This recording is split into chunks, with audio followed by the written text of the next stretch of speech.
What's up, everybody? It's Frank Sriracha here with Game 2 of Seppra, the Blue Infernal player, versus David, the Red Vanguard player in Discovery Cup. First things first, we're going to see the Hexen and the Doggo cross paths. We know David likes to be a little bit more aggressive with his scouts, and usually sends Seppra's Hexen packing home. Here he goes. Oh, instead he drops the skull of Cheddar down. The dog gets the cabbage. Oh my god, he might have to teleport home. Oh, no. Oh, and now he's going to be taking a lot of pre-damage on this meat farm. I love that play. Oh, Yeah, yep. I love that play. Perfect. Alright, it's an Iron Vault first out of Seppra, and it looks like David's going to be going to expand first. And there comes the Bobs. Oh, they hesitate a little, but they're getting out there.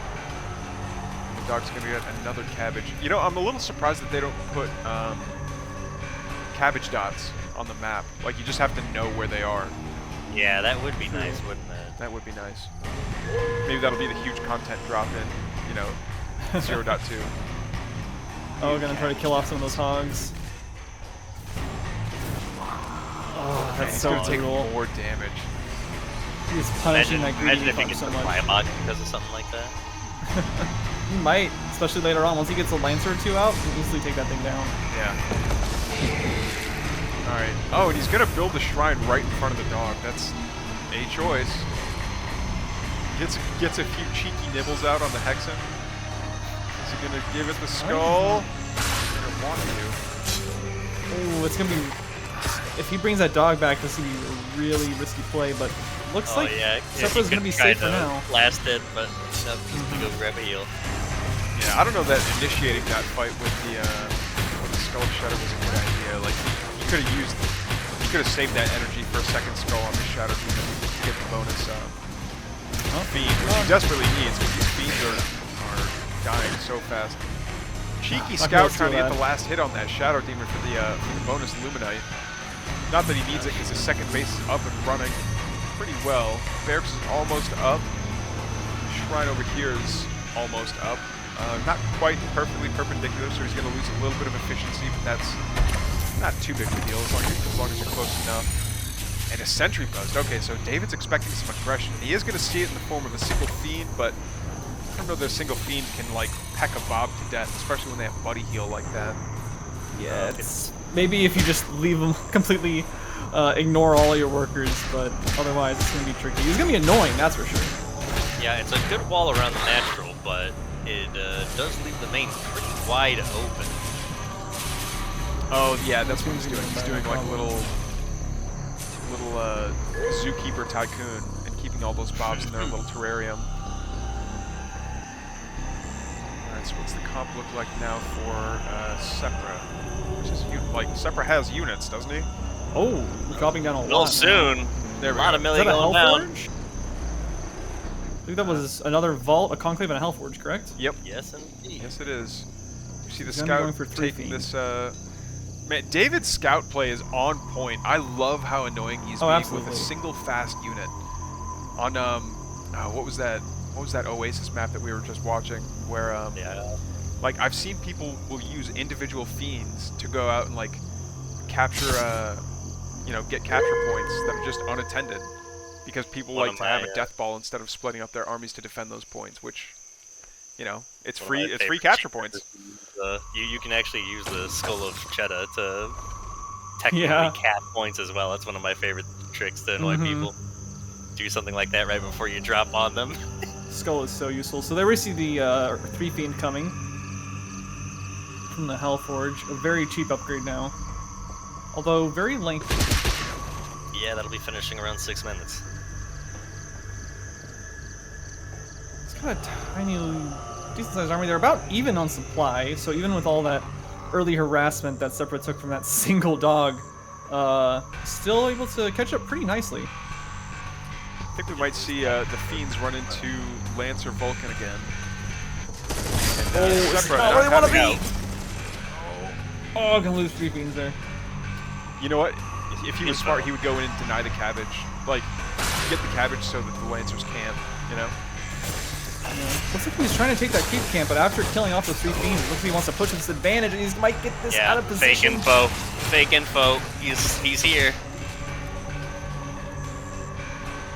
Oh, he's gonna get sandwiched between the meat camp and the. Oh. Don't lead with your Hexen. Don't lead with your Hexen, dude. Spellcasters. The mobs are not here for bunker. They are just here for bodyguard duty. They are actually creating a wall for the Vulcan to hide behind and repairing him. It's genius. And a shield on top of it. This is a little overkill. He's invincible. Oh, I think he's gonna go down right away. This is just not enough to deal with this. I think this is a finely aged cheese. I think David has practiced this cheese maybe once or twice. Like, there's just no way that this veteran C3 Vulcan is just not going to go down. Not with triple Bob repair support. It's not going to happen. Now, oh, is he going to build a repair-matic right here? Oh man, that's the place to do it. Styling on him. Does not want Seppra getting out of his base. All right, so these 3 trailer park pros are going to come around the outside, around the outside, around the outside. All these guards just bellboards on the outside. Yeah, there's nothing like I don't know what Seppra does now. This is a veteran C3 Vulcan that's like gets perma repaired. That's it. Yeah, Seppra had way more supply in his squad there, but you just cannot beat a veteran C3 Vulcan without something like a Weaver to help take care of it. Yeah. Yeah, it wins pretty much conclusively against Tier 1. This is just T2 beating T1, and if Seppra doesn't tech up and try to match him, he's gonna lose. I love this veteran C2 Bob. Like, whoa! The Hornets coming in. Are they gonna start harassing the Oh! Right past you. Oh, just attacking Seppra on all fronts. This is nasty. Is he gonna drop a? Does he have the Animus for a Superstone? Why aren't they attacking? No, he only has 37. I don't even know if he. I think he has T2 now, but yeah, what are the Hornets doing? Are they held positioned like just a millimeter out of range? No, they're in range. That's in range. Is it? Yeah. I think hold position also stops. It's attacks. been a little bug. That is, no, yeah. It shouldn't, but it They fixed has that? been recently. Okay, see, there they go. I guess they were out of range, just very, very slightly. Yeah, they both moved like a hair. That's so wild. Probably thought he was in range, then realized there the whole. I can't believe they weren't, honestly, but yeah. That is one thing about air units in this game is they're usually a little short range. Even the battle, the helicarrier, like I almost didn't know it could attack. Going again, the 3 Lancers blocking out the Vulcan. Gonna try to get this around the Vulcan with the Brutes, but the Brutes are just way too slow, as always. I almost want to see him save one of those Lancers and put it in the bunker. Get a lot better value out of it. Oh, it's enough, maybe. Yeah, the Brutes can't hit the Hornets, but they don't really need to. Oh, the splits aren't gonna do a lot against the Vulcan. Advisable splits.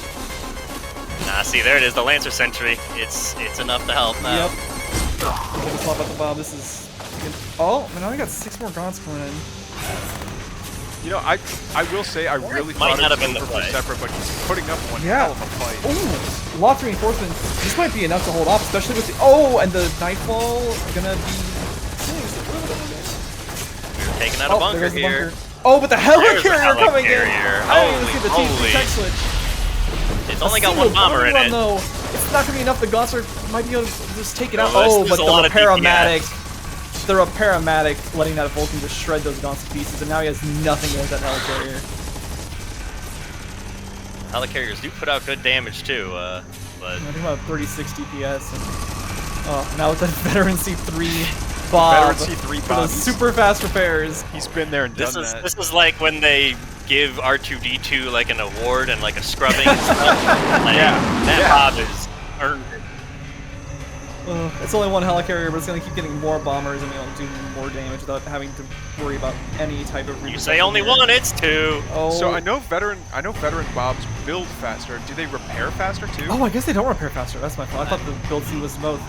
I think it would make sense for them to repair faster, but I know there's also some things that like the tooltip just doesn't reflect what's accurately happening. Like for Exos, the tooltip says that they get +0.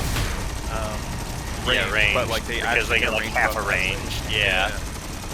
All right. And, well, that is GG called because two helicarriers will absolutely seal the deal.